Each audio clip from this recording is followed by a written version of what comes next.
Isso. A doutora Sheila Grande, do Rio de Janeiro.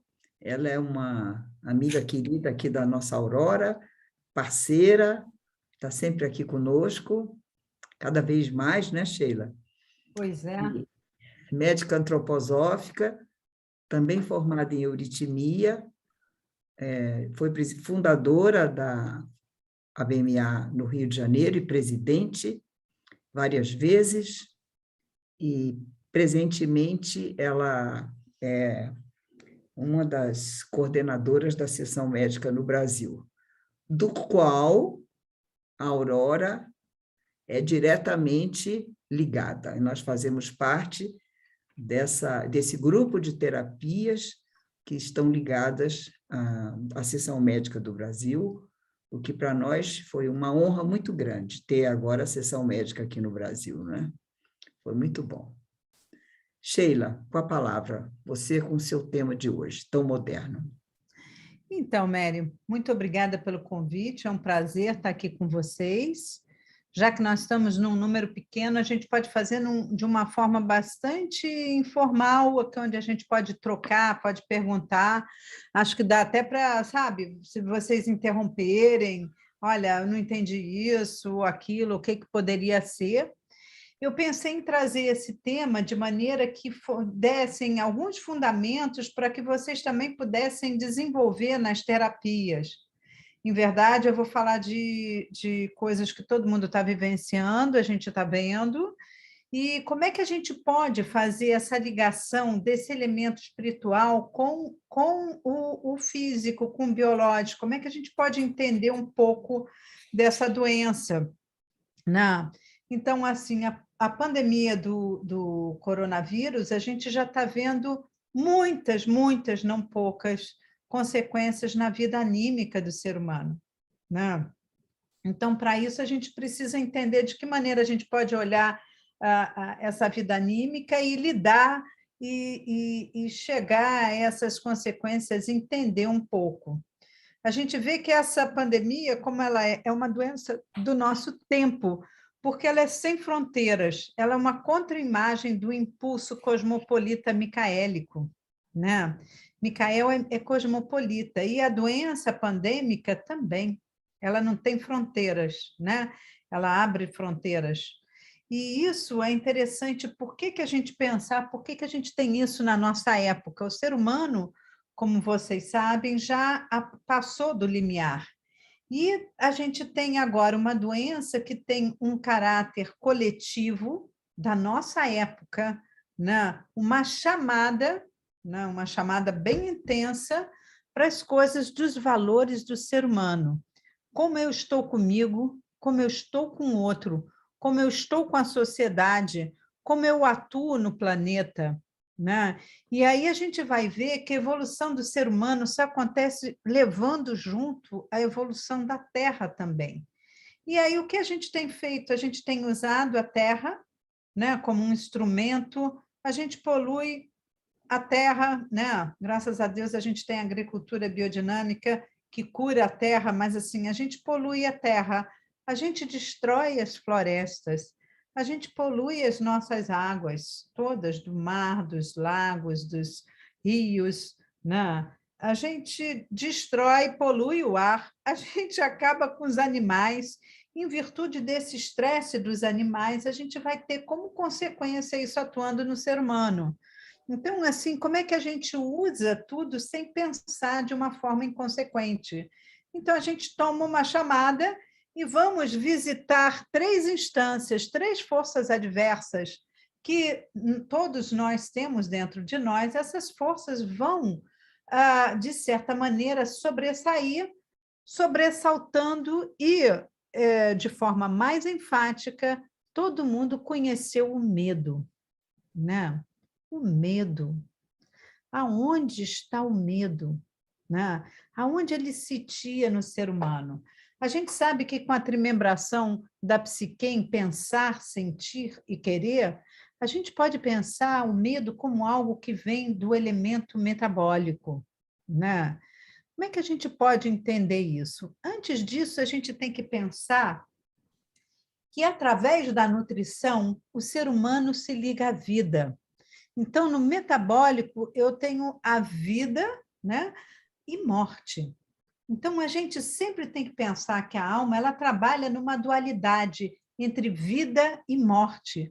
No âmbito do metabólico, a gente tem vida e morte. Então, por exemplo, eu me alimento, eu como uma maçã, eu mastigo essa maçã e eu trituro, ela vai ficando pequena.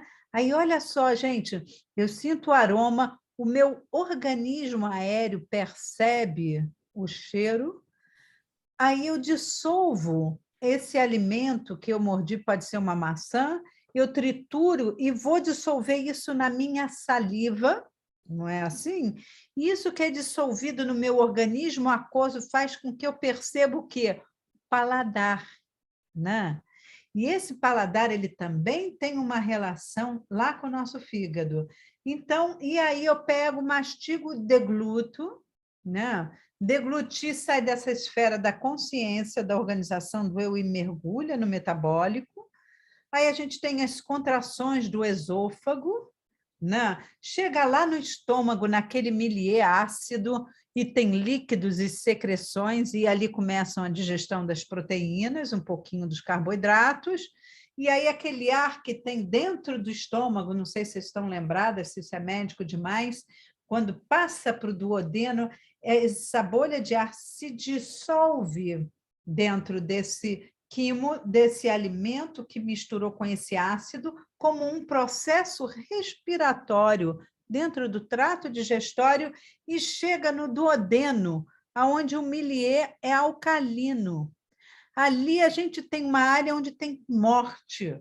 Assim, a gente precisa ali ser fisiologicamente agressivo e destruir todo o mundo externo. Tudo que tem do alimento, maçã, mundo externo, precisa ser destruído. Então, a gente vê que a gente vai se ligando com a nossa corporalidade, né?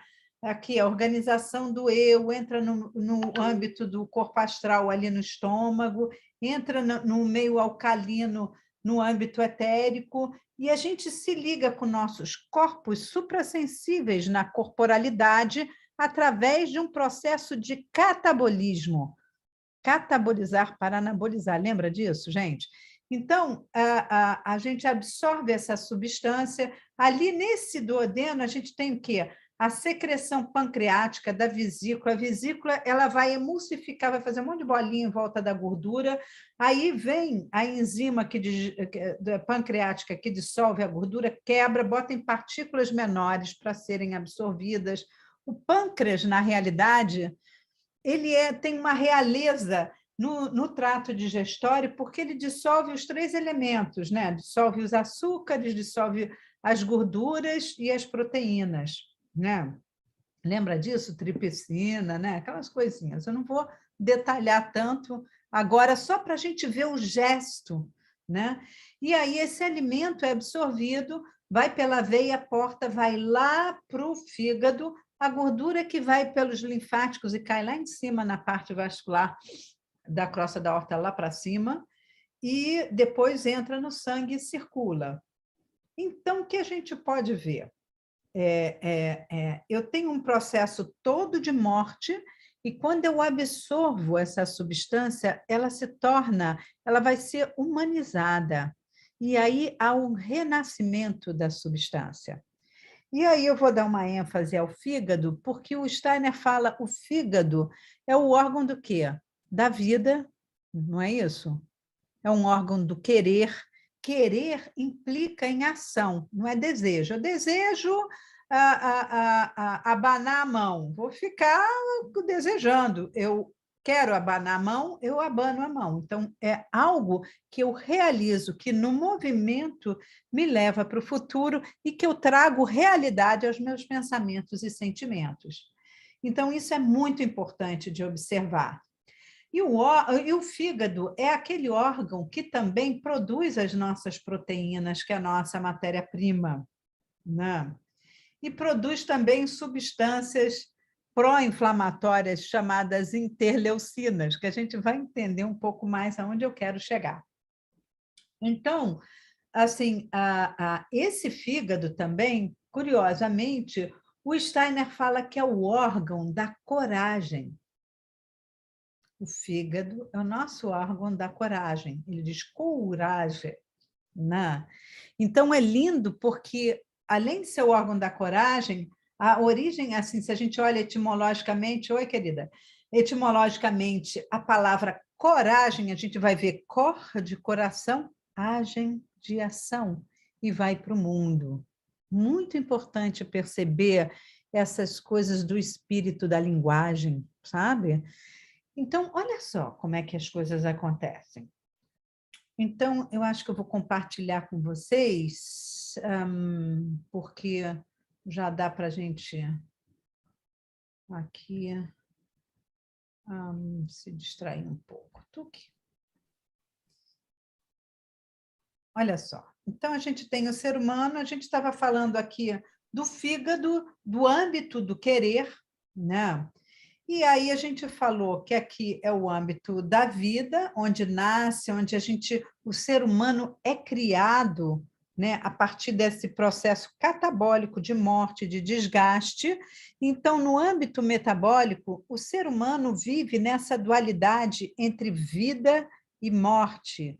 Ele ludia entre vida e morte. A gente não pode só ter vida, como não pode ter só morte.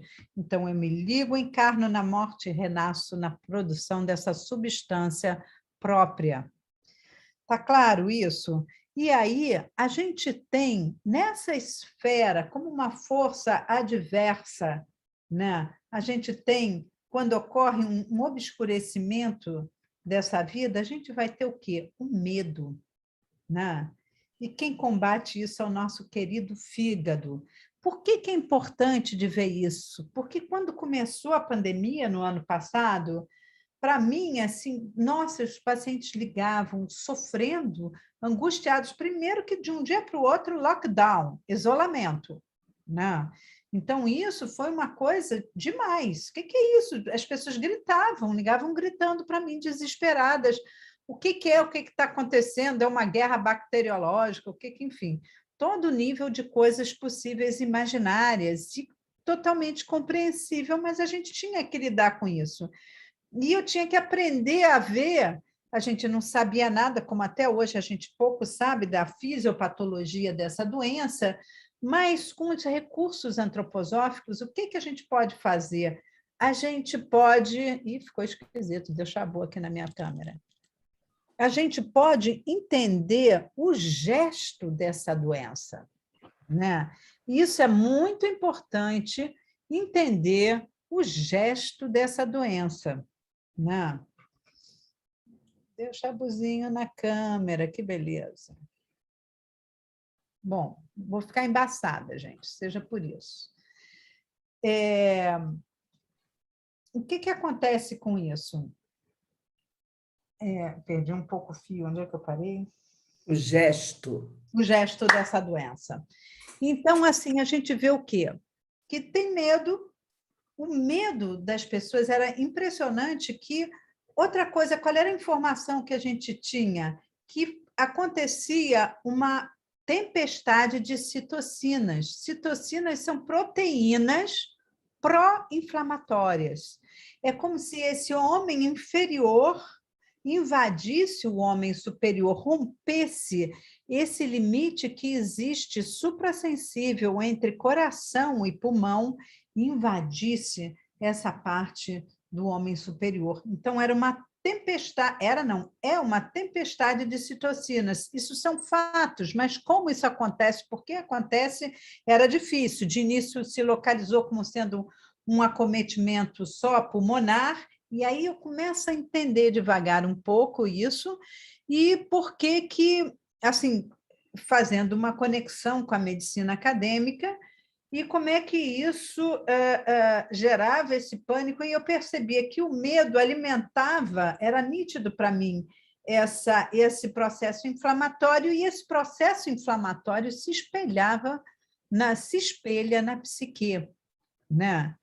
E aí a gente pode ver que nesses dramas que a gente tem, sem entrar, depois disso eu vou explicar um pouquinho, vou subir, e aí eu vou voltar para para o medo e vou voltar para a depressão e para o isolamento, que é muito importante. Então, a gente vê que as pessoas criou-se, assim, por assim dizer, um medo coletivo.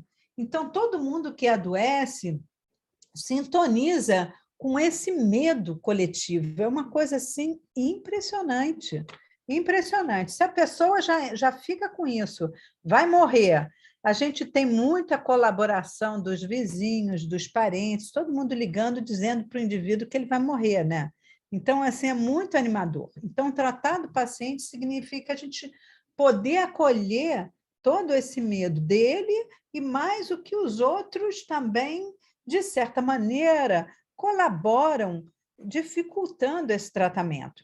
Então, o que acontece é que esse medo fica extremamente acirrado, e isso é pró-inflamatório, e isso, se a gente não cuidar e não acompanhar esse paciente, tem que acompanhar ele, o que acontece? Ele corre o risco de piorar, né? E assim, eu já tratei, só para vocês terem ideia, mais de 540 pacientes, não contei as crianças. Ninguém morreu, gente. Ninguém morreu. Não é porque isso é uma doencinha de jacaré, não. É porque, primeiro, a medicina antroposófica acho que tem um recurso maravilhoso e porque a gente tem que acompanhar. Sem acompanhar, né? Não é uma tarefa de vocês, mas vocês pegam o quê? As pessoas com medo, alteradas, fora de si, está todo mundo estranhinho, né? A gente vai falar um pouco do isolamento já. Então, assim, indo adiante, só para a gente ter uma visão geral, né? O sentir, que seria esse outro elemento da vida anímica, o que a gente fala de sentir? A gente se relaciona com o quê? Com calor, não é? Um calor, um amor, não é isso? E qual é e só que nada é só calor, senão a gente derrete, como está aqui no Rio de Janeiro, não é isso? Então tem que ter o frio. Em verdade, a gente tem aqui o calor e tem ao mesmo tempo também o frio. Se for só frio, a gente está longe, distante de si, só quente, a gente se queima em si mesmo. Então, tem algo que tem que ludiar e equilibrar entre vida e morte, entre calor e frio. E a gente sabe que a nossa psique é dual, ânimo, ânimas. Não é assim? Então, é interessante de ver como isso se constitui. E aqui a gente tem o quê obscurecido esse âmbito? A gente vai ter o quê? A raiva, o ódio, né? E aí é interessante que a fisiopatologia disso, eu tenho uma colega hematologista, assim, essas feras assim, e ela pegou e perguntou, Sheila, como é que você trata o corona e tal? Ela sabe que eu trato, tá? A gente tem pessoas que a gente conhece, que tratam em comum. E aí eu disse assim, olha, fulana, eu vou falar isso para vocês e vai ser um pouco esquisito para você, mas paciência, né? Aí eu disse assim, eu trato o fígado por quê? Porque todo vírus tem um tropismo pelo fígado. O fígado adoece de virose, o fígado não adoece de bactérias. Então, as pessoas que têm resfriadinho, de repetição, essas coisas, se não tratar fígado, não adianta. Não, então a gente trata o fígado e trata o fígado porque ali se produz proteínas e as citocinas. Então, eu tenho que dar uma força que se opõe a essas forças albuminizantes, que a gente chama na medicina antroposófica, essas forças proteicas. Então, eu dou um remédio que se opõe a isso, eu fortaleço a função hepática, porque é a base do querer, da coragem, de tudo. Eu dou um metal, que é o ferrum siderum, porque o ser humano, eu não dou um ferrum fosfórico, que seria um ferro mais para o sistema rítmico, eu puxo o eu da pessoa como eu posso, né?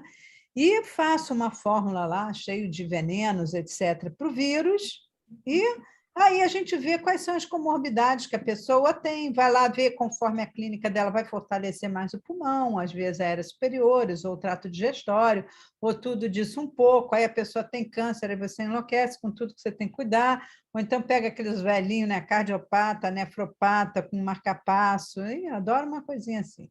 né? Então, já tratei, o mais velho foi 96 anos, com, nossa, cheio de comorbidades, enfim. A gente tem que apoiar isso. Então, vejam bem, né? A gente tem que apoiar todo esse processo para que o paciente supere isso.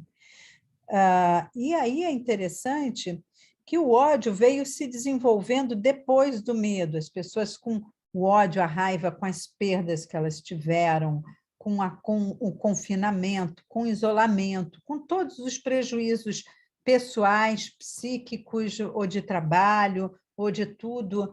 E aí, conversando com essa amiga, ela disse assim, interessante, porque eu disse assim, essa tempestade de citocina, para mim, se espelha na psique como medo. Isso se retroalimenta, e o medo alimenta esse processo inflamatório. Ela disse, Sheila, você tem razão. Tem um artigo que mostra isso. Ela me passou o artigo, eu fui estudar, e o que faz o medo? O medo produz interleucina 6, que é o que aumenta e o que faz essa tempestade de citocinas, que faz todo o processo inflamatório na primeira semana, e na segunda semana a coisa complica, né? Então, e é interessante que o corona tem um ritmo semanal, que é um ritmo do quê? Do corpo astral, lembra? O ritmo diário do eu, semanal do corpo astral, mensal do etérico e anual do corpo físico.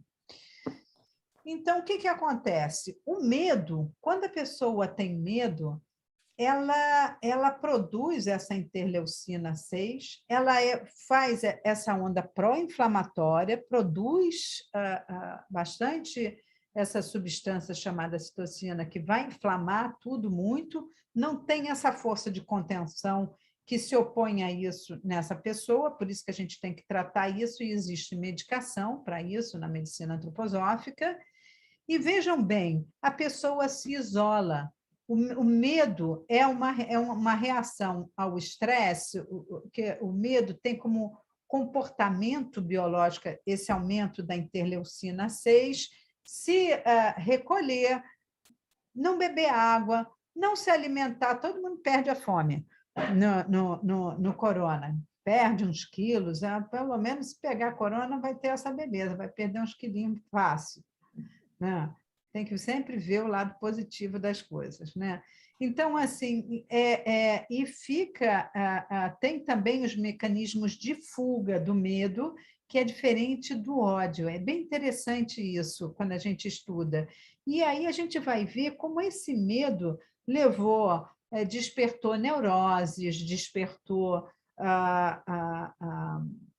depressão, né? Porque o que faz o isolamento, gente? O isolamento tira a gente dessa malha relacional, faz com que a gente não se relacione mais de forma presencial. Essa relação veio a ser de forma o quê? Virtual, né? Para quem pode, mas quantos velhinhos ou quantas pessoas não tiveram acesso a isso, né? E o isolamento pode ter uma coisa boa.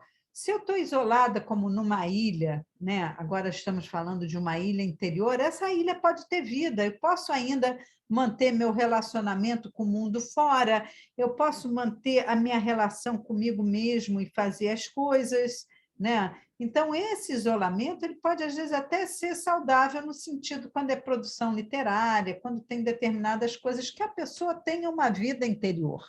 Se ela não tiver, ela vai agonizar, porque ela não pode mais sair, ela não pode fugir dela, ela não pode se levar, ela não pode estar toda com essa vida para fora. Então, o isolamento leva a esse estado de que você perde essa malha relacional, você, quando tem opção, vai para o mundo virtual, mas mesmo assim, essa contenção, esse não movimento, a não realidade, isso teve uma repercussão muito grave, principalmente assim nos adolescentes e nas crianças, porque o adulto não soube lidar com isso, porque é difícil, e isso é muito sério. Isso agravado, gente, a solidão é quando a gente perde um pouco esse contato com fora, mas fica ainda conversando consigo, sabe? Você tem aquela conversa interior consigo, com o seu eu. Enquanto você tem isso, você tem a solitude, você tem a solidão, né? E por que isso é importante de ver? Eu vou dar os 3 estágios e depois a gente vê exemplos práticos que todos nós vivenciamos ou acompanhamos. Eu acho que todo mundo teve a oportunidade de ver em pessoas conhecidas, ou, enfim, parentes, ou se não são os próprios parentes, ou pior, é consigo mesmo, né? Nesse isolamento, se esse isolamento e essa solidão for a ponto de provocar um desenraizamento da pessoa, aonde ela não tem nenhum sentimento de pertencimento, aonde ela não se sente importante, reconhecida para o outro, gente, isso é muito perigoso, porque isso é exatamente essa zona que a gente pode dizer de limítrofe de vida e morte, porque você pode perder o quê? O contato com o seu eu. E a gente sabe antroposoficamente, quando o eu dá essa desligada, o anjo se afasta, né? Vem a tendência para o suicídio, né? A vontade de não viver, ou as pessoas pegam depois uma doença e morrem, porque elas estão dentro dessa profunda depressão, onde vivenciam esse desenraizamento, não sentem nenhum sentido de pertencimento, não trocam mais nada com ninguém, se recolhem e não conversam consigo, porque um dos tratamentos, agora a dica aí para vocês, seria novamente conectar a pessoa a conversar consigo para depois vir para o mundo, né? Então, de que maneira vocês terapeuticamente têm recurso para pegar lá no preto e branco, lá onde está o paciente, no escuro, e de lentamente trazer ele para a luz e, enfim, para as cores, né? Porque quando ele traz para a luz, ele conecta a sua escuridão com a sua luz. E quando isso respira, daí o sofrimento da luz nas trevas é o quê? As cores. E aí eu ganho o relacionamento com o mundo, né? Então, esse é um processo lindo, maravilhoso, que a própria terapia artística pode proporcionar, gente. Dá para perceber isso? Fica claro isso? Como esses processos a gente pode acompanhar, e vocês têm um recurso maravilhoso de acompanhamento para essas pessoas isoladas e sós.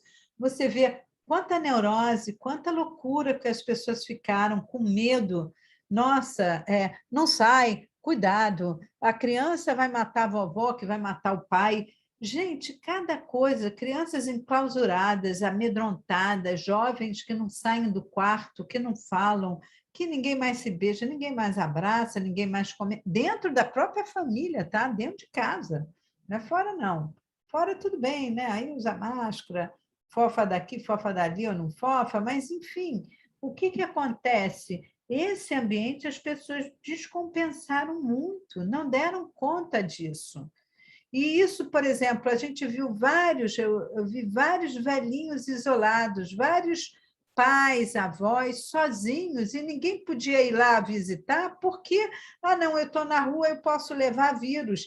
E vários morreram, vários deprimiram profundamente, aí qualquer coisa que eles pegam, eles vão embora, porque depois de um ano enclausurados, sem contato com a família, sem amor, sem encontro, sem realidade, é o fim, né? É difícil, né?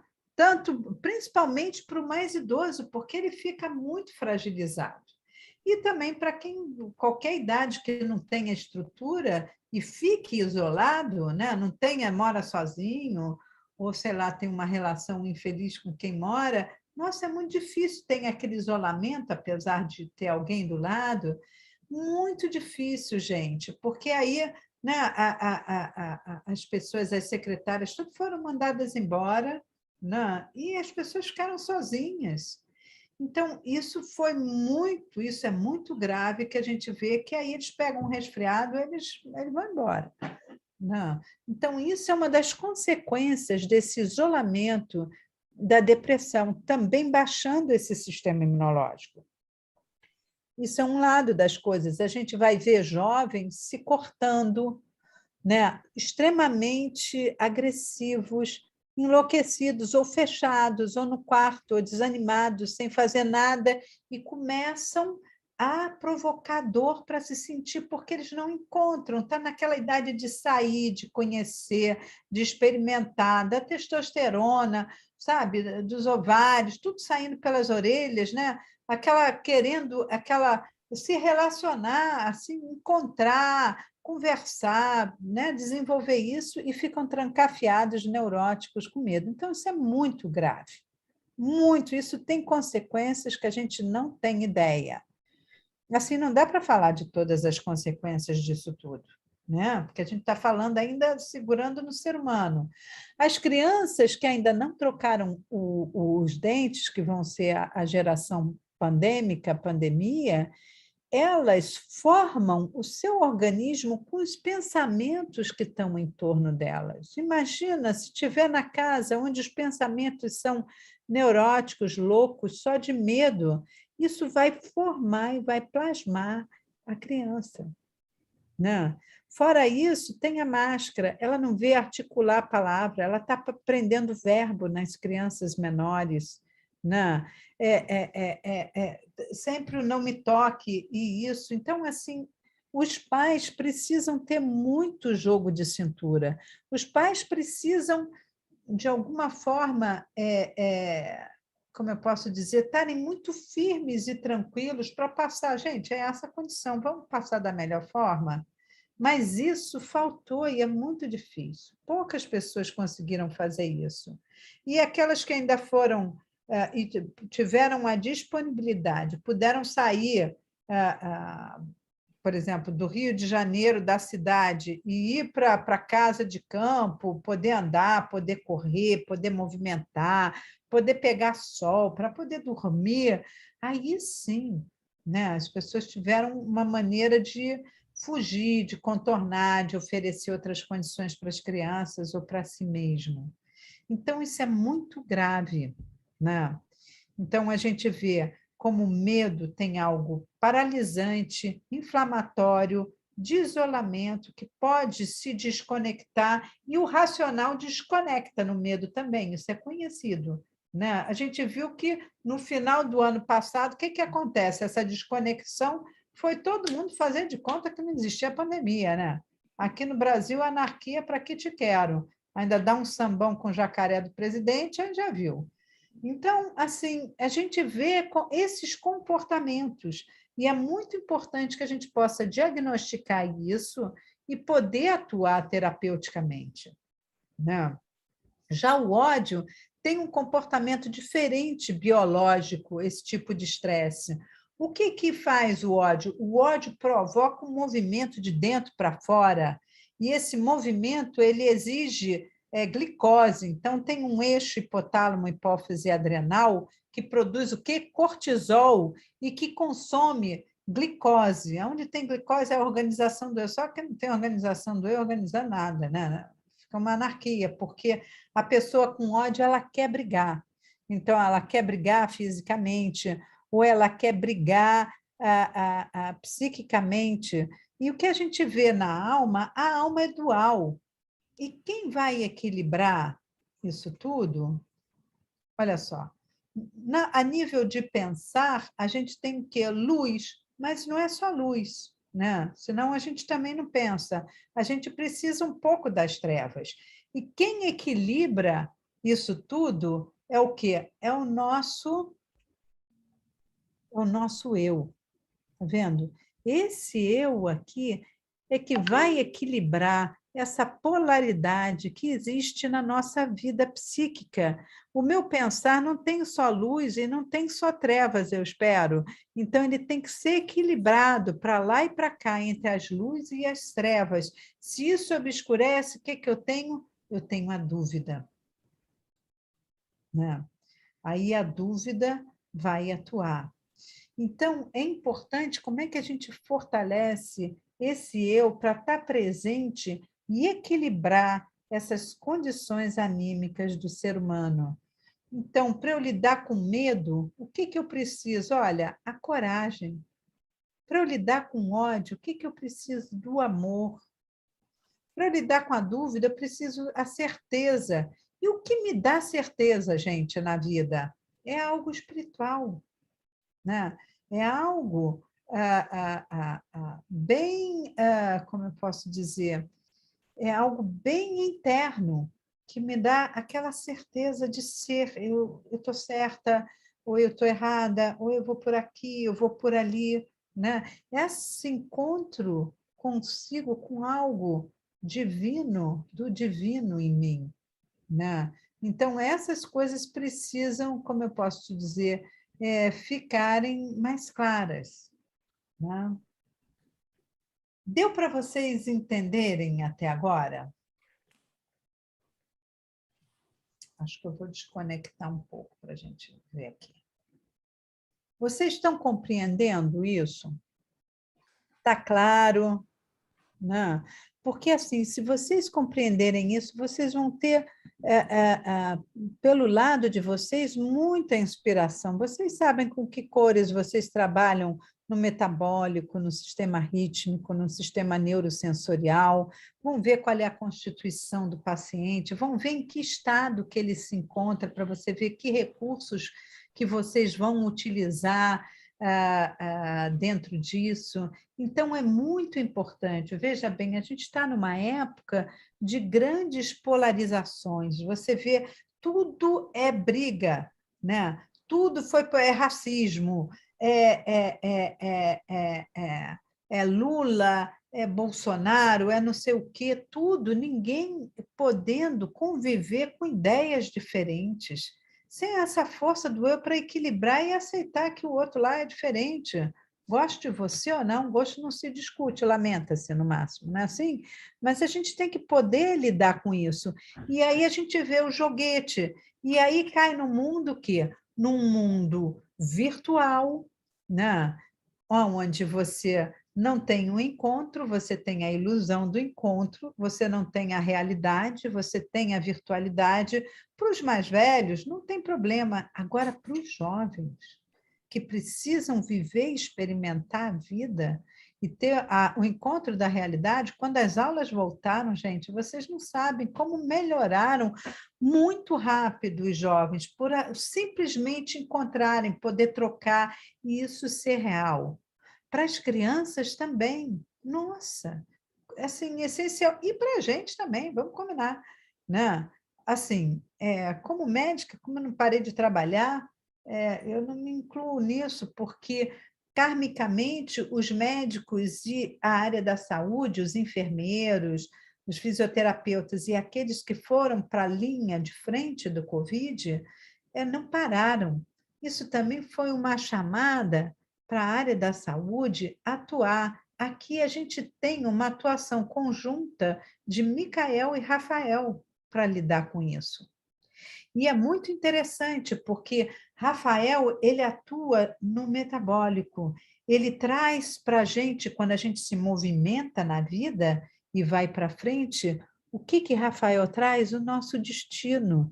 E aí eu tenho livre-arbítrio para fazer o quê? O que vem do meu destino, eu não sou livre do meu karma, mas o que eu faço disso é a liberdade do ser humano. Como eu faço por esse caminho de autoconhecimento?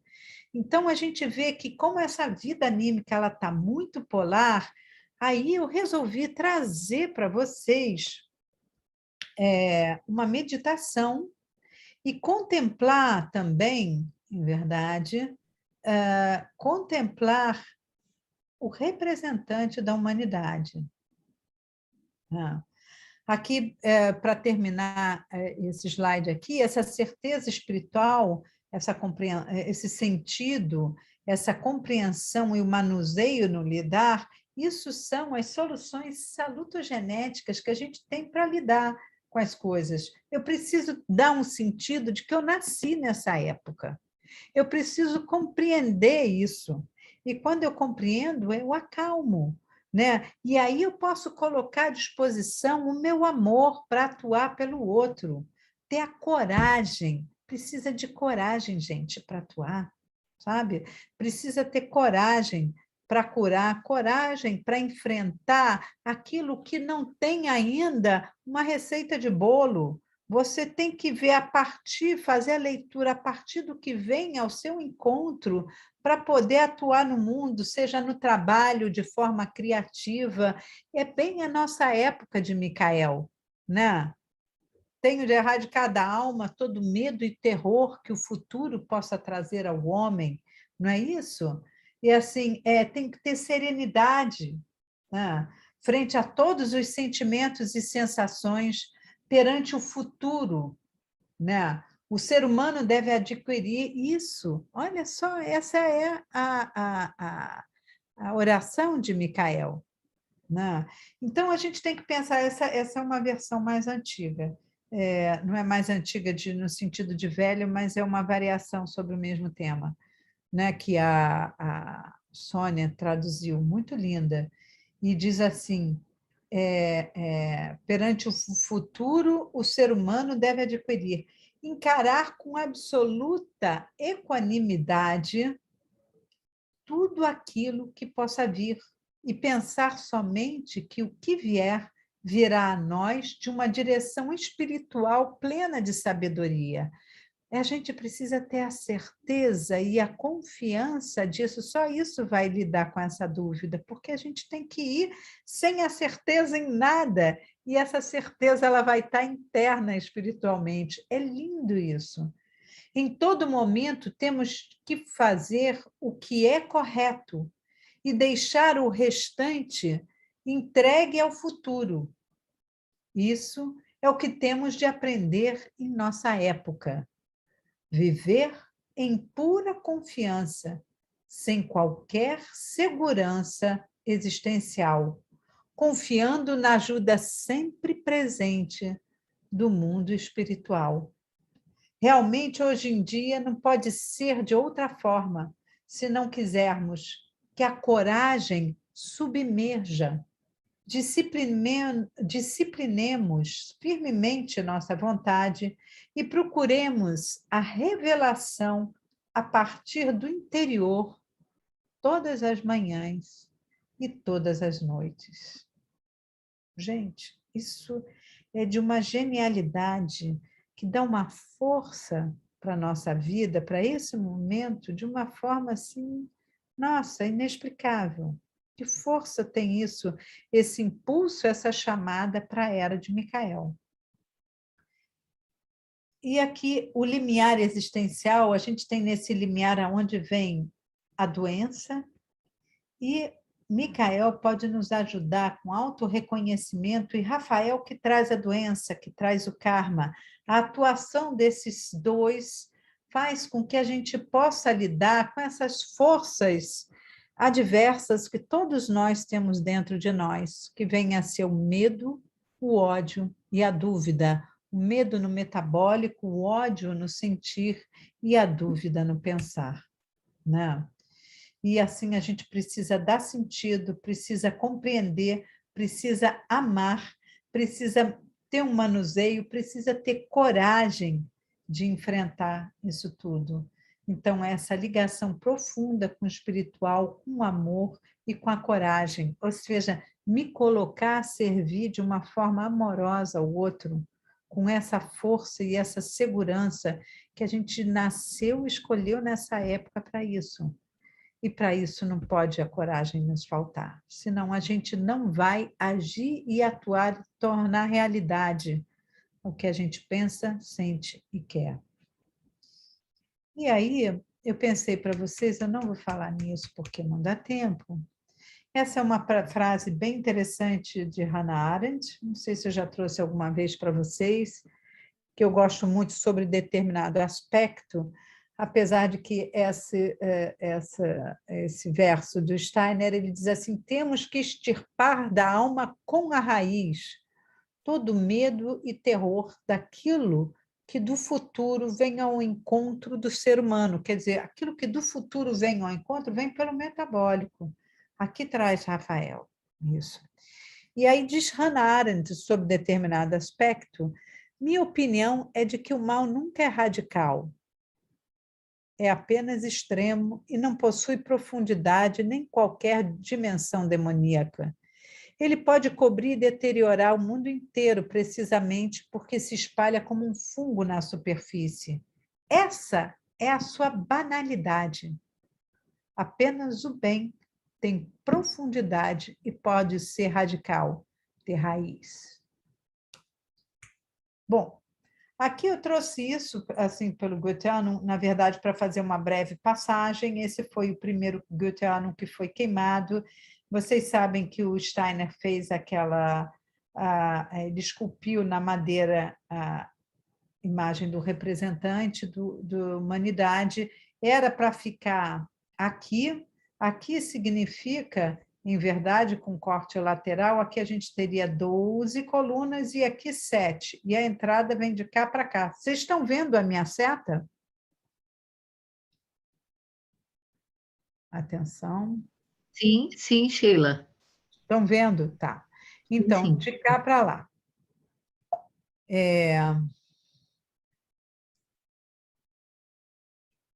Então, aqui é ele esculpindo 9 metros de altura.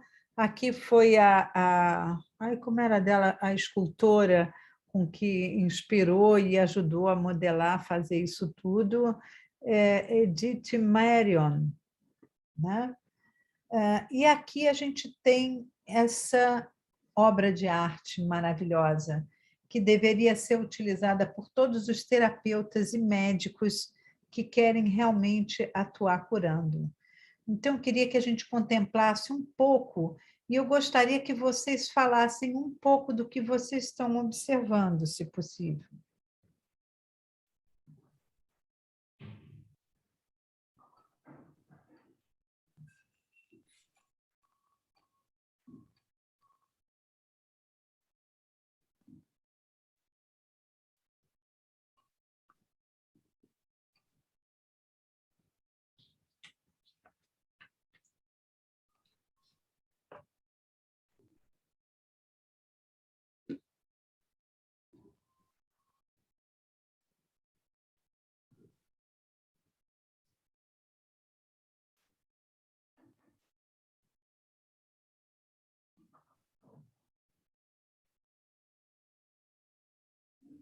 Eu sempre dou uma dica quando a gente comenta, é porque aqui, realmente, no computador, tudo fica muito pequeno e muito menos impressionante, mas quando a gente está perante essa estátua, ela é forte, ela é tão bela, ela é tão especial, e eu sempre costumo ter uma atitude que eu olho o Cristo, aí eu vou, sei lá, para a Arima aqui embaixo, aí eu volto para o Cristo, aí eu olho outra parte, aí eu volto para o Cristo, olho outra parte, para que você não se...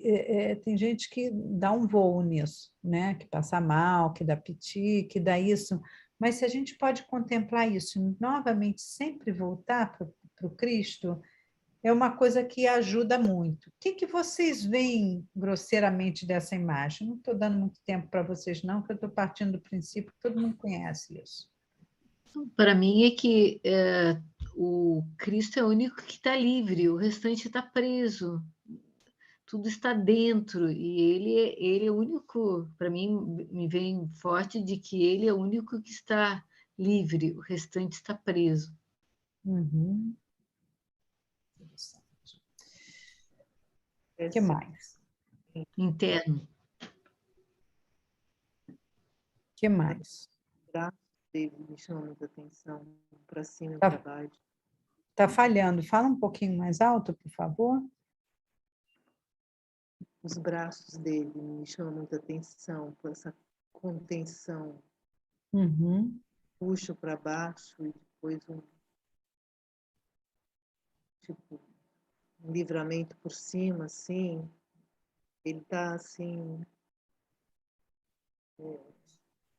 ele está posto, né? Não está perdido, está firme nesse meio. Você usou uma palavra muito especial, ele contém isso um pouco, né? Ele equaliza nessa contenção. Você vê que ele não se liga aqui com a mãozinha lá para cima, ó. E nem aqui embaixo, não é uma mão que liga, mas é como se fosse um grande M, onde ele, né, sustenta essas forças, digamos assim. Pura. O que mais?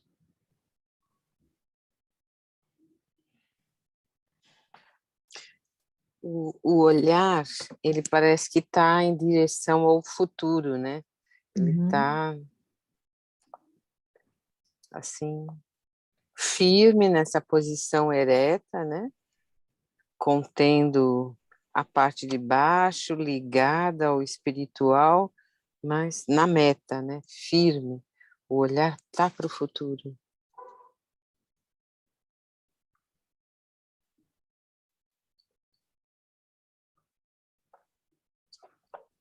O que mais? O que vocês percebem aqui nas formas plásticas dessa e dessa aqui? E aqui?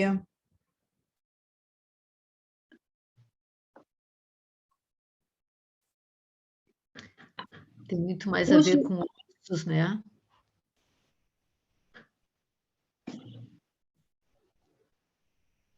Está muito na cara uma coisa muito feia, mas também está muito na cara uma coisa bonita ali, né, no Lúcifer.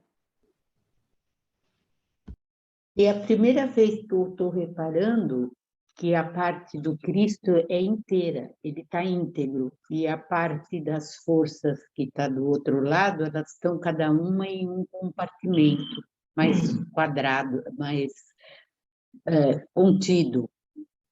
E Cristo tem uma fluência que está íntegro.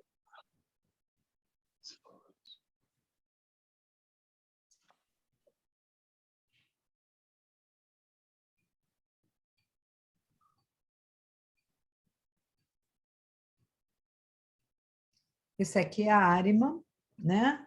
É aquela parte de baixo aqui, ó.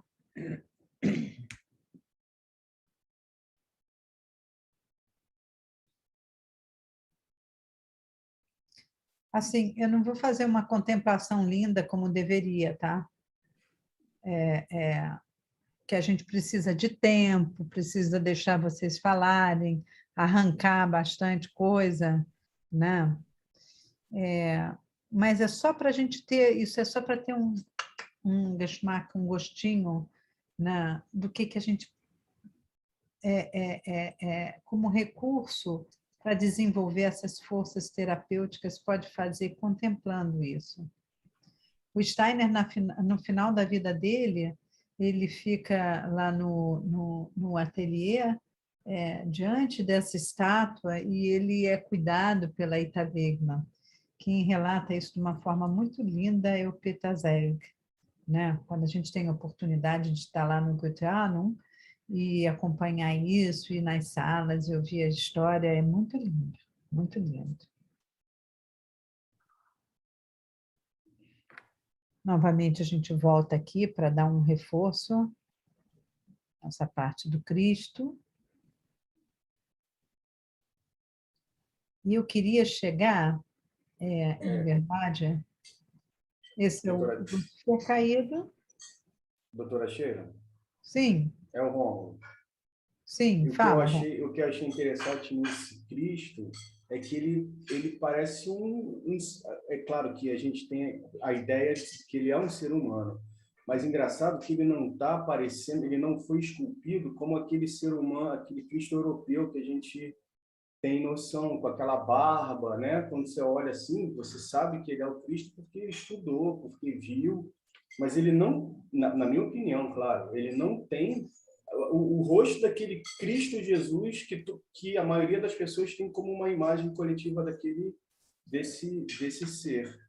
Eu achei ele bem mais terreno, bem mais um ser humano normal do que aquele ser humano que a gente vê sofrendo e fazendo os milagres. Eu achei bem interessante. Você acha ele bem terreno? Terreno no sentido que eu estou vendo a figura de um ser humano, de um homem normal, e não daquele Cristo Jesus que as pessoas têm no A Igreja coração. Católica bota como Isso. homem bonzinho que morre na Perfeito. cruz. Isso aí. Isso, de barba, aquela barba, com aquele olho azul, com aquele Não cabelo. comemora o principal, que é a ressurreição, a transespiritualização da matéria. Esse é a fumaça, né, que jogam, né? É a fumaça que a Igreja Católica joga na nossa consciência. Olha só. Esse aqui é o Lúcifer caído. Olha sobre outro ângulo com cor.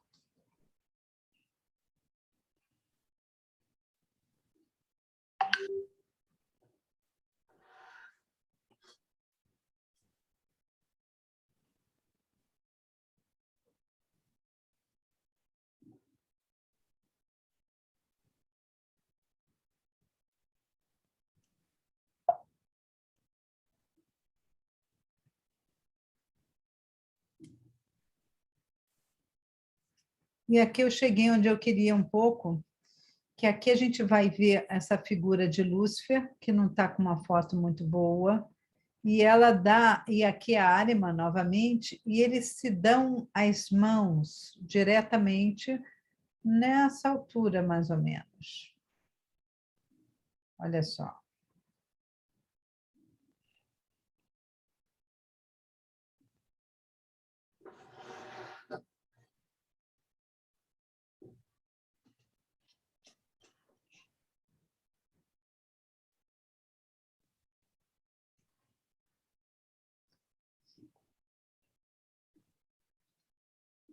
E aí, como disse uma de vocês, o Cristo está bem livre. E a gente tem uma meditação muito linda, que eu gosto sempre de quando a gente lida com representante da humanidade, e quando a gente fala também de tantas polaridades, e a gente fala da alma, e a gente fala de cura, e a gente fala dessas coisas, uma meditação que acompanha, ela está no ciclo de considerações meditativas para médicos, na 8ª palestra do ciclo de Natal, e que diz assim: contempla em tua alma a força irradiante, sinta em teu corpo o poder gravitacional. Na força irradiante brilha o eu espiritual. No poder gravitacional vigora o Espírito de Deus. Porém, não deve a força irradiante apossar-se do poder gravitacional, e tampouco o poder gravitacional permear a força resplandecente, pois se a força resplandecente, que é irradiante, né, apossar-se do poder gravitacional, e o poder gravitacional penetrar na força irradiante, alma e corpo unir-se-ão numa aberração cósmica em perversidade. Então, a gente tem aqui esse Ahriman e Lúcifer se dando as mãos diretamente, e isso traz a imagem do que a gente está vivenciando hoje animicamente nas pessoas todas, né? Nessa polaridade. Olha só o gesto dele aqui.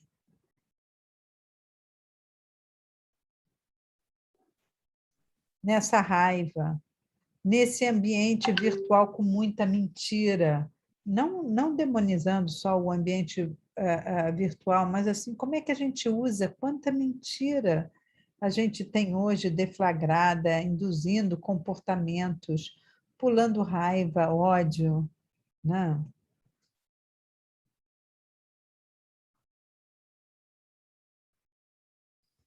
Então, como lidar com tudo isso em termos psíquicos, né? Assim, como é que a gente pode pensar realidade e virtualidade, encontro, ilusão, né? Um ambiente que eu vejo uma coisa bidimensional para um que eu vejo vivo, onde eu tenho a tridimensionalidade, onde eu tenho o encontro, e o outro eu tenho a ilusão do encontro. Então, assim, como essas coisas hoje também atuam. Por um lado, a gente dá graças a Deus de hoje poder estar todo mundo aqui junto, mas uma coisa é viver disso. É muito diferente, né? Então, usar isso de uma forma saudável é ótimo, né? Agora, a gente viver disso, e isso ser a mola condutora, né, do mundo, a gente, para os olhos, a gente perde toda a noção de tudo, né?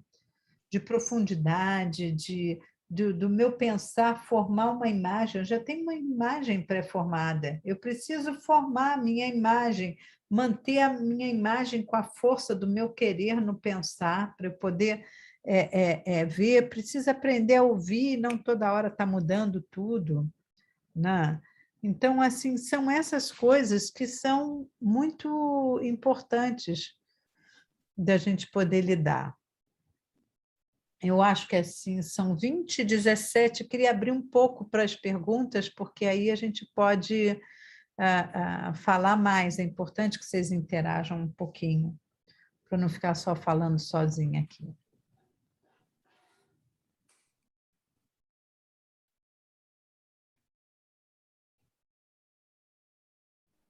Deu para compreender?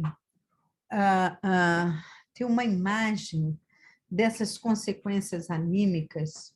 A gente ainda vai falar de consequências se a gente pensar quantas pessoas na área da saúde, porque são muitas consequências. Só para vocês terem uma ideia na área da saúde, quantas pessoas, por exemplo, na oncologia, deixaram de fazer diagnóstico? Quantas pessoas não fizeram seu tratamento por medo de ir para os hospitais? Quantas cirurgias não foram realizadas porque o hospital estava a Covid, cheio de Covid? Né? As coisas foram atrasadas. Vocês não têm ideia do impacto disso na saúde, do aumento da incidência dos diagnósticos tardios, né? Do que isso vai levar a casos complicados e uma sobrecarga de casos que já você não consegue mais curar e vai para a linha paliativa. Gente, é uma coisa louca, sem contar todas as pessoas que perderam seus empregos. Essa discrepância social, gente, isso é tão indigno. A discrepância, tem gente que não tem nem água chegando em casa, como é que vai lavar a mão? Não tem comida, sabe? Os empregos foram reduzidos, as pessoas que viviam de cargos, de empregos simples, vendedores, tudo foi cortado, acabou. Como que isso tudo não vai mobilizar que a gente atue no mundo de uma forma amorosa? Como é que isso puxa que a gente tem que não só ficar assistindo isso, esperando o momento de passar para ver se a vida volta a ser normal, porque não vai voltar. Que a gente está mediante, sabe, aí um cataclisma aí de toda a natureza, do aquecimento, da poluição, de tudo. Você vê, com tudo isso, com essa parada que deu de aviões, de viagens, de tudo, a gente só está vendo aí, ó, superaquecimento, frio, a Terra perdendo o seu organismo calórico, os seus envoltórios que protegem ela. É muito interessante, por exemplo, o morcego, né? É uma doença que é transmitida pelo morcego. Quando a gente vai ver o que o Steiner fala sobre o morcego, é muito interessante, porque o morcego é um ser mais ligado à terra. E ele voa de uma forma muito terrena, ele não voa como as aves. As aves são ligadas à luz, são ligadas ao calor, como elas se voam e fazem as suas migrações, né? Elas são ligadas ao elemento ar, ao pensar. Quando elas morrem, elas levam para o mundo espiritual um processo muito especial para o espiritual, que as borboletas, por exemplo, já levam diretamente na vida, refletindo algo do espiritual para o cosmos. O morcego não. O morcego, ele não gosta da luz, ele vive na penumbra.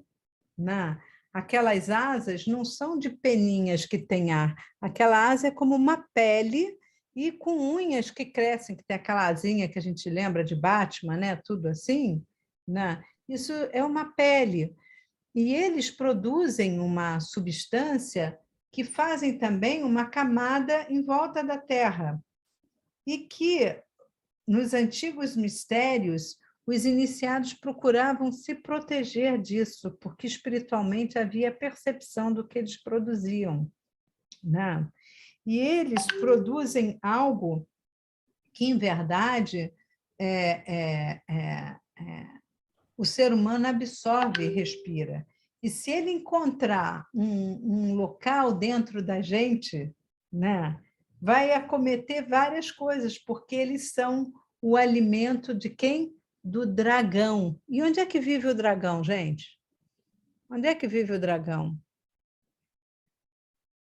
Uma pergunta. Eu quero uma resposta, nem que seja um chute. Vamos lá. Onde é que vive o dragão? Na caverna. Da gente. Na gente. Da gente. A caverna da gente, querida. É a Exatamente. Batman individual, né? Então, assim, isso serve para alimentar, e isso tem a ver com todo um processo de materialidade, né? Então, é interessante a gente ver como que o dragão em nós vai se alimentar disso. Isso, num processo de infecção, gente, o Steiner fala e deixa bem claro, não é o vírus que provoca a infecção, ele vai aonde está a doença. Ali é o meio ambiente para ele se desenvolver. A gente tem a predisposição, ele chega lá e se sente muito bem, e provoca a doença. Né? Então, não é o vírus que vai chegar e vai provocar a doença, mas a sua predisposição que pode acolher aquilo e aquilo se desenvolver. Olha que doideira.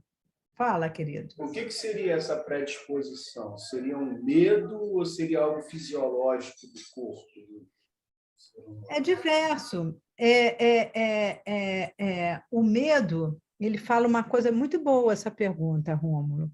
Ele fala assim, se a gente quiser se proteger das doenças, na época ele falava bacilos, ainda não tinha assim, essa separação de bactéria e vírus.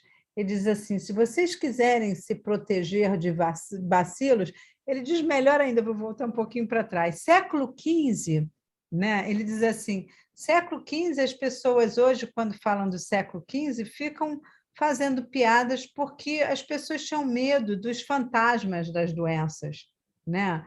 Ainda havia um resto de clarividência, então as pessoas tinham ainda uma visão do ser da doença e a coisa se tornou mística. Depois o ser humano perdeu isso e aí ele diz, pois é, antes tinha medo de fantasma, a gente fica aqui rindo disso. Hoje a gente tem medo de seres mínimos, que são os vírus, as bactérias, no caso ele chamava de bacilos, né? A gente tem medo disso. Olha o que o mundo não fez por isso. E se a gente pensar, aí ele diz assim, se vocês quiserem se proteger desses bacilos, e ele fala que isso, em verdade, são seres alimânicos que se alimentam também durante a noite, esses nocivos, porque, assim, gente, vírus constrói o mundo, constrói a responsável pelo equilíbrio ecológico das coisas, só uma pequena percentagem foi uma grande descoberta, o nosso genoma é composto de vírus, então, assim, vírus está em tudo quanto é canto. O problema é ele virar patológico. Isso acontece quando? Quando a gente estressa os animais. Gripe suína, gripe aviária, a AIDS dos macacos do Congo, quando a Bélgica destruiu toda a floresta, né? A gente vê começar a pandemia na Itália, a gente tem Veneza sobre árvores, sobre uma floresta, né? que tem assim os troncos mergulhados na água, sustentando tudo. Então, a gente sabe que para evitar a epidemia e a pandemia, a gente não deve invadir o ambiente do animal, que a gente estressa eles e isso passa. coqueluche, o que vem da vaca, entende? Tuberculose. Então, todas essas doenças, elas são deslocamento de estresse. O que a gente faz com uma galinha, gente? A gente não deixa ela dormir, estressa ela, dá uma comida artificial, ela não cisca, ela fica só no puleirinho, super estressada, aí passa um cachorro, dá uma latida, cai um monte de estressada morta, sabe? É um horror. O que a gente faz com os porcos? Assim, isso assim de um desrespeito que não tem tamanho, né? E aqui se faz, aqui se paga, não tem uma historinha assim que a gente ouve, né? Então, enquanto a gente não quiser levar a evolução da Terra, de tudo, do planeta, dos seres vivos, junto com a evolução do ser humano, não vai prestar. A evolução vai continuar. Se a gente vai junto ou não, são outros 500. Né? Então, voltando, isso tudo para voltar para a sua pergunta e dizer, Rômulo, aí ele fala assim, a melhor forma da gente se prevenir de doenças infecciosas é fazer um trabalho espiritual. Que o trabalho espiritual, ele pode proteger a gente disso. E que o medo que a gente leva na noite do dia que a gente teve, a gente alimenta os seres arimânicos que devem atazanar, eu acho, esses vírus todos, entendeu? Ele diz, isso alimenta à noite os seres arimânicos. Então, esse medo que vive no nosso metabólico, que todos nós temos, né? Faz parte das forças adversas que o ser humano tem em si, medo, ódio e dúvida para transformar. Então, assim, só um trabalho espiritual, e um trabalho espiritual não é só, né, para pensar que está lá nos essênios, não, e o que isso permeia o seu dia, as suas ações, o que você faz ou deixa de fazer. Entendi, obrigado, doutora Sheila. Nada. Sheila, eu creio que eu acabei de fazer uma conexão aqui, e muito interessante esse ponto de vista que você traz tudo, e do espiritual e também desse nessa nossa atuação de destruição, né, do mundo. Mas aí eu fiquei pensando em relação ao órgão, o medo, a medicina chinesa e também a antroposofia fala que o medo também está associado ao rim, né? A emoção, digamos assim. É uma emoção associada ao rim. Vocês tratam, como que você vê isso? Você trata também do rim? Veja bem, no rim a gente tem a suprarrenal, que produz cortisol, que é o que eu estava falando antes, que o cortisol ele é aquele hormônio que é mais produzido quando a gente tem raiva, né? E a raiva é o oposto do amor, é o oposto do que vive entre calor e frio, né? Então, que precisa ser transformado. Isso já atua no sistema rítmico, em verdade. Porque, assim, a medicina chinesa, ela é uma coisa milenar, antiga. Eu não sei o quanto ela é odierna, mas disso eu não posso falar porque eu não entendo, mas eu posso falar pelo lado antroposófico. Então, isso, para mim, faz total sentido, porque quando a gente tem raiva, isso leva um movimento. Na raiva, a pessoa se sente poderosa. E aí? Você vai brigar, você não quer saber, você se sentiu poderosa, agressiva, gera um movimento, gera um consumo de glicose, né? É acionado um eixo hipotálamo, hipófise adrenal e é cedido, o organismo cede glicose para energia, para queimar e para atuar, ou seja, para brigar, ou para agredir, ou para, nem que seja verbal, mas enfim, né? Então, isso, aí a gente começa a diferenciar cada coisa. Não sei se eu te respondi. Deu para entender? Um pouquinho? Você está com o microfone fechado. É porque parece que são medos diferentes, né? São emoções diferentes. Aí, Veja bem, medo é uma emoção, raiva é outra, né? O medo a gente se recolhe, a gente também tem a fuga, a gente tem a irracionalidade.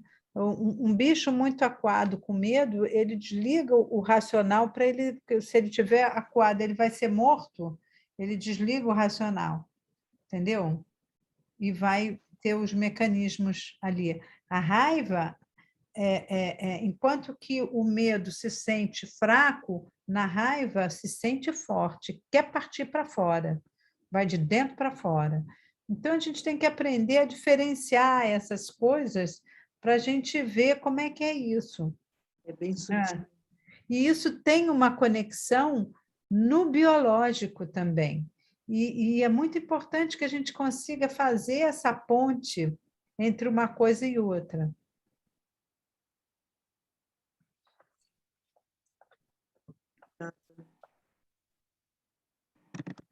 Obrigada. Nada. Sheila, me diz uma coisa, eu queria voltar nesse o que os morcegos, esse envolvimento que ele faz na Terra, teria alguma coisa que chegasse ao etérico da Terra? Como é que é isso? Ele agrega uma matéria espiritual, mas ele não manda embora da Terra. Ele faz como que um magma na atmosfera da Terra.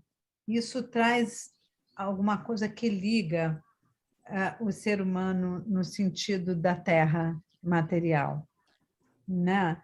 E isso a gente respira, né? Isso se torna um alimento para o nosso dragão se a gente não estiver preparado. Né? O dragão está na gente, o dragão não está lá no vizinho, nem no ar. Né? E esse dragão, imagino que a Sônia tenha falado. É interessante a gente ver essas imagens de dragão, de Micael. Muitas vezes Micael está em cima, com o pé em cima do dragão. Né? E o pé, a perna, o membro, é a coisa que vem com a terra, quando a gente se torna mais matéria, mais denso. E essa densidade também nos permitiu separar do mundo espiritual e dar possibilidade da liberdade. Não é? Então, assim, olha só como essas imagens são riquíssimas quando a gente observa e vai ver onde é que estão essas coisas para a gente entender. Respondi ou confundi mais, Regina? Tá bom. Sheila, dá para pensar bem. A conclusão que a gente vai chegando é que o único trabalho mesmo possível é o que você faz em você mesmo, né? Você e o seu dragão de estimação, não é? Sim. Então, o único trabalho válido é o interior, é o que você faz, no sentido de uma salutogênese, né? No sentido de um crescimento espiritual e de um desenvolvimento dessas qualidades que você falou, né? Que contrapõe com o medo, com o ódio, né? É você trabalhar a polaridade dentro de você mesmo, né? Exatamente. Veja bem, que assim, um aspecto central do princípio salutogenético, que a gente pode dizer, é a capacidade que a gente tem de se confrontar com o estranho, com conflitos. Quando a gente tem conflitos e tem coisas e a gente supera, a gente sai fortalecido, né? Então, essa confrontação, essa heterostase que a gente tem que sempre pensar o diferente, o que não está certo, seja a nível psíquico, né, nos confrontos. Imagina, a gente antropósofo adora isso, né? Ou a gente, ou com as gripes, ou com as viroses, quando a gente pode ter as doenças e pode superá-las, em vez de evitá-las demais, você vai aumentando a resistência do paciente, por exemplo. Agora eu estou com um menino que é a coisa mais linda, sabe? Um cantor, um artista, uma coisa assim preciosa que está aí bombando. Aí ele vem, então ele toma todas as bombas para a garganta e vive com infecção de garganta. Então eu tenho que conseguir tirar as bombas que ele toma e deixar o organismo reagir, fortalecer o organismo dele para superar isso. Então, esse tem um princípio salutogenético, né? Então, como para a criança, é importante ela experimentar ter febre, ter amidalite, ter isso, ter aquilo, e não tomar logo um antitérmico, porque a gente sabe que durante a febre o sistema imunológico vai ser ativado. Então, ele vai estar no enfrentamento, no confrontamento, e vai se fortalecer, vai ter uma capacidade de autorregulação, de autocura, né?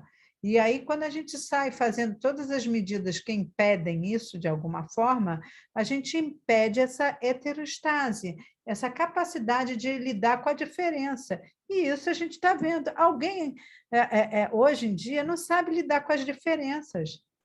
Ficam agressivos, querem bater, não aceitam as diferenças. Caraca, é assim uma coisa assustadora. Então, Sheila, o dragãozinho de estimação, a gente tem que fazer bilu-bilu nele e amansar. então, Fala, querida. eu queria te contar assim, uma experiência que estamos tendo aqui num grupo de estudo que nós temos às segundas-feiras. Uhum. Nós estávamos lendo a Teosofia e agora começamos a ler a Ciência Oculta. E eu incluí na leitura um convite, uma proposta de trabalho com os exercícios complementares. Então, cada um fazer durante a semana um exercício daqueles complementares e durante um mês. E nós depois, no final do grupo, conversarmos um pouco como isso, com o que estava acontecendo. E o resultado foi muito bom. Os exercícios complementares, eles trazem aquela qualidade que nos ajudam a conversar com o nosso dragãozinho de estimação, porque aquelas propostas todas, como você está dizendo, como lidar com o ódio, como lidar com a irritação, como lidar com o medo, a dúvida, enfim, ali nos exercícios há uma proposta muito simples, aparentemente, né, aquela observação Aparentemente muito simples. aparentemente muito simples, mas muito profunda, e de uma atuação que até fiquei estarrecida com como funcionou tão bem, assim, numa coisa feita tão despretensiosamente, mas com um segmento. Todos nós falávamos e dávamos assim a nosso parecer um para o outro. Foi muito rico. E então, agora sempre eu aconselho essa prática de trazer esses exercícios, não é? Que são simples, mas são difíceis, é de você fazer a continuidade, né? De você segurar ali, fazer aquilo todo dia e tudo mais. Uma coisa tão simples, né? Mas de um resultado muito bom, né? Muito bom e um resultado imediato, só que você parou de fazer, Foi. parou de ter resultado também. Também é outra coisa. Mas se você vê a genialidade disso, você primeiro trabalha com o teu pensar. E aí o que você faz? Você pega um objeto mais simples possível, que não importa o objeto, importa ele ser bem simples, né? De preferência, né? Um lápis já é bem complexo, quando você vai para o alfinete já reduz bem, né? Dentro, fora, os dois materiais diferentes, né? Isso, e aí você, durante o que importa é a força que você faz para manter a sua concentração na coisa mais simples do mundo, não é o alfinete que importa, é a força que você faz. Aí depois você vai para a disciplina do querer. Eu vou fazer isso, eu disse que faço e faço. Então, vou lá e marco um horáriozinho e boto no despertador do celular. não é isso? Nem posso combinar com coisas. Um horário, putz, se for 3 horas da tarde é uma desgraça, que o fígado está podre, ali a troca do fígado para vesícula, para esquecer, né? Você ficaria, tuf. Então, assim, aí depois você vai para educar os seus sentimentos. Nem e nem, né, se jogar no chão chorando. E é interessante que é um exercício onde as pessoas pensam que a gente está bloqueando o sentimento, e muito pelo contrário, você, quando faz esses exercícios, a gente passa a sentir muito mais, só que não é chafurdado lá dentro e nem projetado para fora, é de uma forma verdadeiramente humana. Né? E aí vem essa coisa linda, aonde eu vou, com toda a falta de preconceito, ouvir o outro, por exemplo. Né? Porque quando faz, você tem tudo, né? Não tem preconceito. Você vai ouvir o outro, aí diz, puta, lá vem aquela que vai repetir sempre aquele negócio. Né? E você não vai ter essa atitude, você vai exercitar de não ter essa atitude de tirar o preconceito, e você vai ver que você, assim, dá a possibilidade da pessoa ser diferente. Né? Porque quando a gente já tem preconceito, parece que a pessoa preenche tudo aquilo que a gente já sabe que ela vai falar, fazer, se comportar, né? E aí você permite isso. Depois você vai admirar o belo nas situações mais trágicas. A gente que da área da saúde tem que sempre ver o belo na doença, nas transformações, em coisa toda. Né? A gente tem a vantagem de poder exercitar isso normalmente. E depois botar todo mundo junto fazendo todos os exercícios. E isso ativa a flor de lótus do coração. Aí dá para entender, porque é tão belo isso tudo, né? Que nos faz ser mais humanos e nos dá estrutura para poder voar e começar a tentar meditar. E quando o nosso bicho que fica abafado lá, pula, né? Porque quando você decanta o verde em amarelo e azul, o azul não está mais ali tão, né? Então, ele pula. Olha só. Isso aí. Também tem o desenho dos selos planetários, que são excelentes. Eu fiz um exercício de meses desenhar e foi uma mudança bem grande. Acho super bonito. Olha quanta coisa você faz. Primeiro que você vai fazer uma mesma coisa com uma determinada frequência, porque se você quer mudar seu corpo astral, não adianta você fazer hoje e amanhã não fazer. Né? Não adianta nada. Então, para mudar, a gente precisa de ritmo. O ritmo tem vida e tem que ir devagar, sem grandes pretensões. Mas aí você se concentra, você a cada dia tem a chance de perceber mais uma coisa que você não percebia, e aí o mundo se abre dentro de uma coisa aparentemente simples, única ali, se revela tantas as coisas nessa força de concentração que a pessoa faz todo dia, nessa repetição.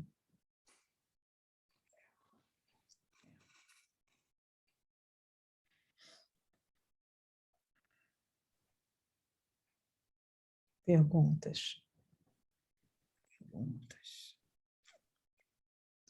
O que vocês acham que vocês poderiam fazer com o paciente, hein? Com o paciente não, com o ser humano nesse cenário pandêmico?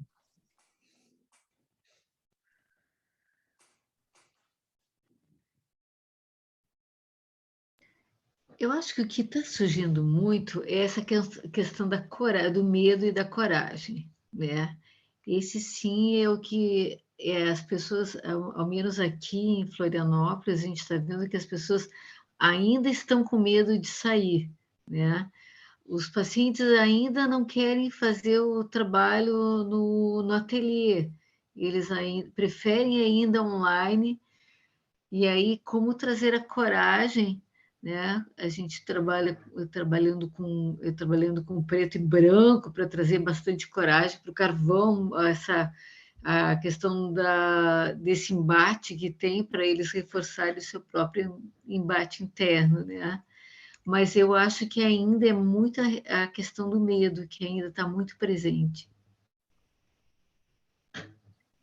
Mas se tá, a gente sempre tem que pensar ter assim a criatividade do que eu posso fazer com esses pacientes. Porque o paciente sempre ensina para a gente o que ele precisa, né? Uhum, A gente tem uhum. que aprender a ler isso no paciente.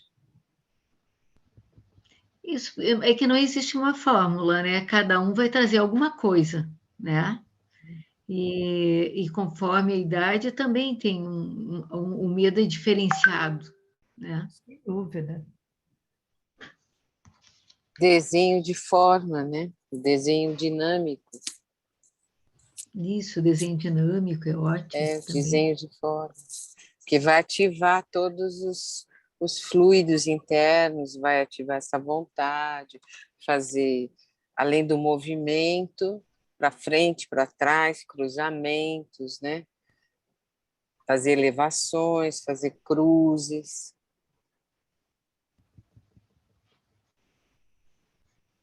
Uhum. Que bom, tá vendo? O que mais? Eu acho que a cor também, né? Trabalho com cor, porque é importante trazer a cor, mexer com esse sistema rítmico, né? Mas aí eu fiquei pensando nessa questão que a Sheila estava falando, da questão do metabólico. Será que começar com a modelagem não seria uma coisa interessante, visto que essa questão do metabólico, a argila se prestaria mais e talvez dar realmente a forma, trazer mais a forma para que ela ficasse mais contida e aí depois desse esse up? Eu acho modelagem maravilhoso, com Pois é, certeza. A Cecília aqui, a Tibes, ela botou aqui no chat também, sugeriu a modelagem. Vocês sugerem algum exercício específico? Sugeririam? eu acho que começando pela esfera é excelente, né? A esfera você une tudo, fazendo aquele movimento que você concentra, né? A esfera e primeiro você tem ela na mão, né? E é onde você faz, é bem na área do coração, né? E Isso. depois você pode transformar essa esfera ainda, e essas transformações que acontecem, vão acontecendo transformações internas também. Uhum. É. Aí tem que fazer uma invaginação para começar a criar vasos, para fazer esse conteúdo, né? E fazer vários tipos de vasos, deixar de pé, ou seja, ter o dentro, fora, né? Toda essa conversa. Criar um espaço interior, Interno, criar esse criar espaço espaço interior, interior. né? É. Ou também, ou até mesmo a questão de como segurar as coisas, esses acariciadores, né, para você se sentir seguro, né, antes de começar o interno. Cecília Tilkian, querida, o que você faz? Diga. Olha, eu tive uma pessoa que eu estou acompanhando, ela está fazendo um processo de erguer, está um corpo humano que ela está fazendo e que vai se erguendo, né? Vai mudando a posição, vai mudando a atitude. Está sendo muito positivo. Uhum. Cada um é um caminho diferente. Aqui são vários. Uma das pessoas foi isso. Foi esse trabalho com argila. Teve uma pessoa que fez um vaso de quase 1 metro de altura. Nossa, Nossa, um vazão. Foi um vazão. Seu vazão? Isso. Ela tomou coragem e quis crescer. o duro é achar um forno para queimar esse vaso. Achou, encontrou. Achou? Ai, que bom! Achou. É até ótimo, achou um fornaço aí. Aqueles que queimam ladrilho, provavelmente, aí dá para pôr. Não. O que mais, gente? Acho que a cor é importante.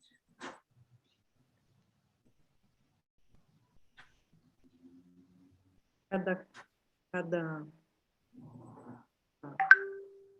que vem, adulto ou criança, traz algo, né? E a gente olha para a meta, né? Lembrei de 3 crianças que eu trabalhei, uma delas uma menina que adora escrever poesia. E já antes da pandemia estava com muito medo, né? Fase de quase 10 anos. E aí eu trabalhei bastante com ela com cor, algumas poesias e alguns contos para dar força espiritual. Uhum.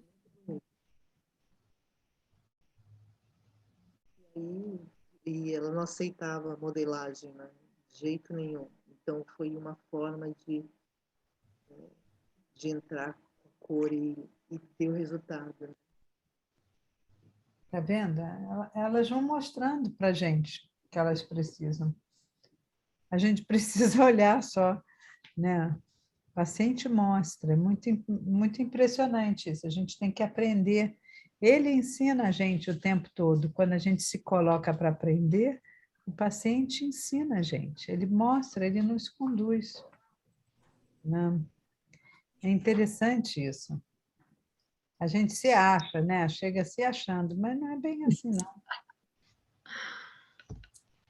Ele diz o que ele precisa, né? De alguma forma ele vai mostrando o caminho. A gente pode E eu até acho não que ver, mas mostra.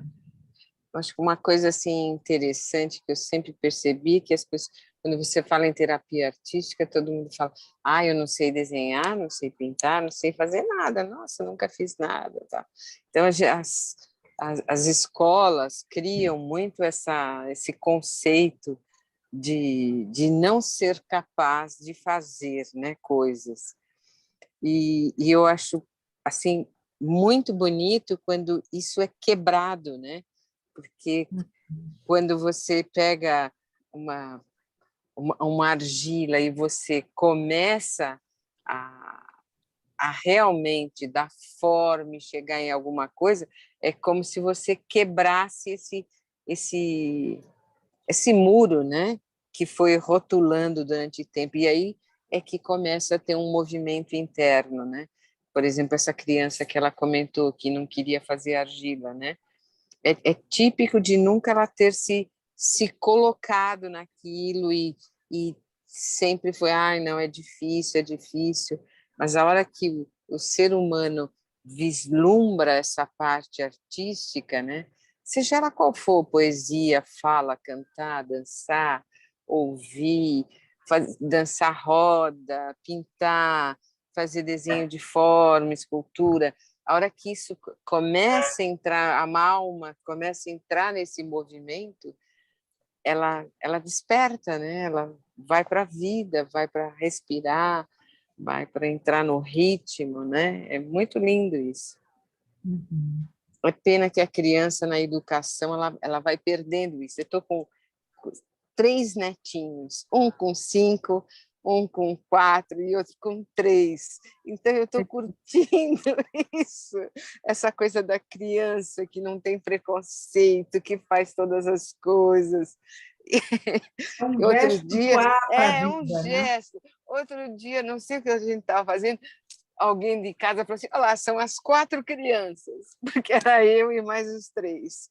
Porque é muito assim alegre você perceber e permitir que a criança vá crescendo, né? Nessa harmonia, né? Nessa coisa de música. Eu tenho um metalofone e tocar aquele metalofone, eu fico brincando com eles, né? É muito lindo, é muito lindo. Leila, eu acho que você falou... Desculpa. Oi, fala. Você falou uma coisa muito importante, que assim, eu acho que a própria expressão artística, a pessoa saber que ela é capaz de exprimir algo que é próprio dela, isso encoraja ela para a vida. Isso, né? isso. Saber poder se expressar e ver que é uma expressão única. Isso traz forças de coragem, né? Isso. Porque é a fala que a doutora Sheila colocou, né? Que essa coisa do relacionamento, de poder fazer suplantar as suas dificuldades, né? Então, dentro da terapia, a hora que a pessoa começa a perceber que é capaz, isso reverbera, né, em toda a sua atuação. É muito lindo isso, muito lindo. Muito obrigada pela palestra, doutora Sheila. Contribuição dos colegas também. Eu queria colocar uma coisa em paralelo à Cecília também.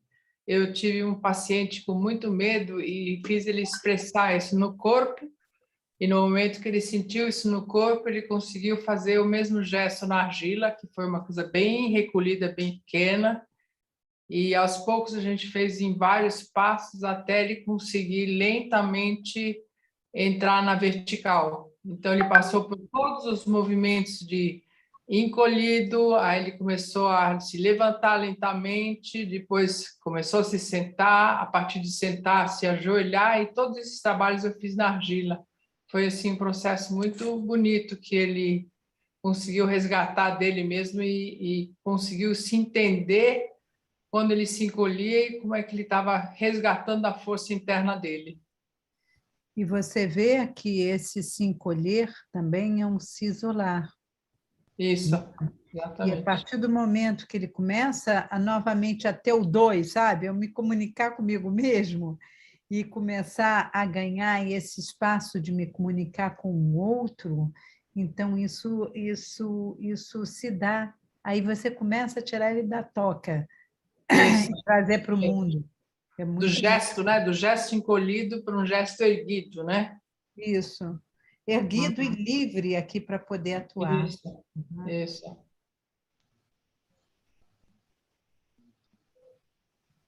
Sim. Bom, temos 20h58. Se não tiver mais nenhuma pergunta, acho que a gente pode encerrar. Isso. Nenhuma pergunta. Vamos lá. Ficou muito tímido. É isso, gente. Muito obrigada. Espero que vocês tenha contribuído aí para a compreensão, para dar um estímulo aí, o que vocês podem transformar isso em termos de ação terapêutica, né? Como é que isso pode, de alguma forma, inspirar vocês, ver essas relações, como elas são verdadeiras, e vocês pegarem o instrumento de vocês, que é enorme, né, para poder atuar de uma forma criativa, conforme cada caso. Né? É isso. Muito bem. Obrigada a vocês, tá?